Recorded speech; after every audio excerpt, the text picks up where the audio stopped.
The man who took America off the gold standard was Franklin Delano Roosevelt in World War II.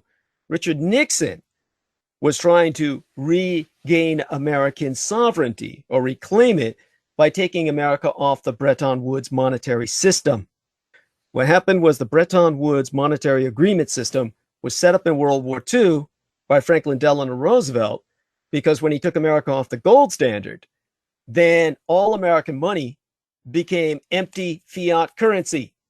And once it became empty fiat currency, he could print America out of the Depression.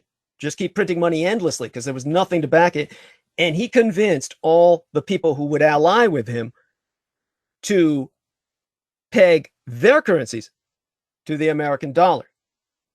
So when he convinced people to do that, then what happened was that he pretty much created a new economy. By the way, is this going on for too long? I noticed both of you are. No. We're totally listening. No, I'm just like, oh, he developed the first cryptocurrency type of thing. Oh, thank you. Yeah, that's important. It's a good analogy. And what happened was that at that period of time, when the empires or state systems that disagreed with Franklin Delano Roosevelt about this scheme disagreed, that was the basis for World War II. The Axis powers, Germany, Japan, and Italy, and all their Axis minor satellite states were the nations who refused to peg their currencies to the American dollar. They remained on the gold standard. That was the primary cause for World War II. The Axis powers were the gold standard nations, whereas all the allies were those who had pegged their currency to the United States dollar. Now, what happened was that during World War II, the United States expended all of its known petroleum supplies.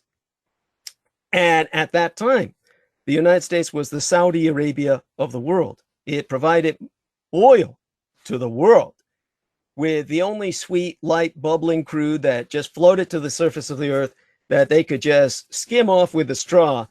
The United States provided the Empire of Japan all its oil. When it cut off that oil, Japan had to invade Indonesia to regain enough oil to run its economy. So what America did was it triggered World War II. Many more ways besides that, but the point is, all of this led to America expending all of its known oil supplies. During World War II, it expended millions and millions of barrels of oil to support all the other allies.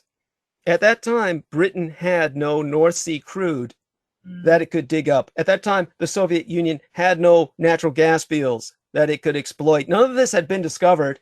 And even if it had been known of or projected, no one could access it with the technology of the time. So at that point, the only source for oil for the Allies was the United States. So every drop of oil that supplied the Allied Chinese, Soviet, French, British, and Russian war machines came from the United States. So all the geophysicists approached Franklin Delano Roosevelt and they told him, "Sir, you've expended all of our available oil. We have nothing."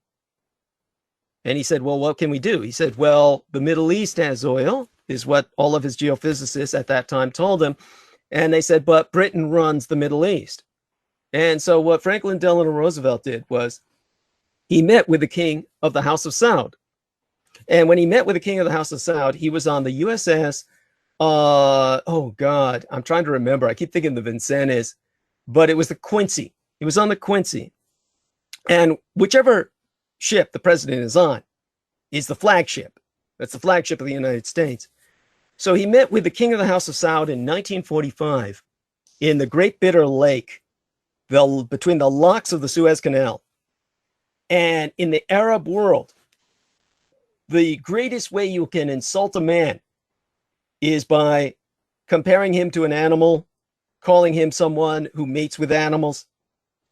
So the king of the House of Saud brought onto the United States flagship a flock of sheep.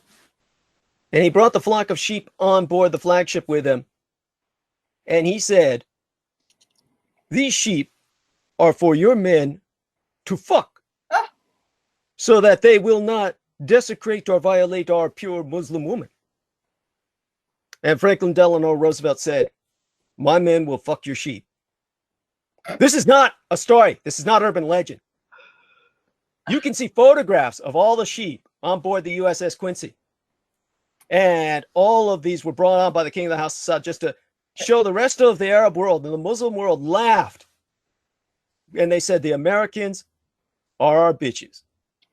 And so when the king of the House of Saud did this, what Franklin Delano Roosevelt promised was to peg the dollar to the outflow of Saudi oil. And from that moment on, they created the petrobuck. And that's when OPEC, the oil producing exportation cartel, became, for that period of time, the preeminent power on earth till the 70s.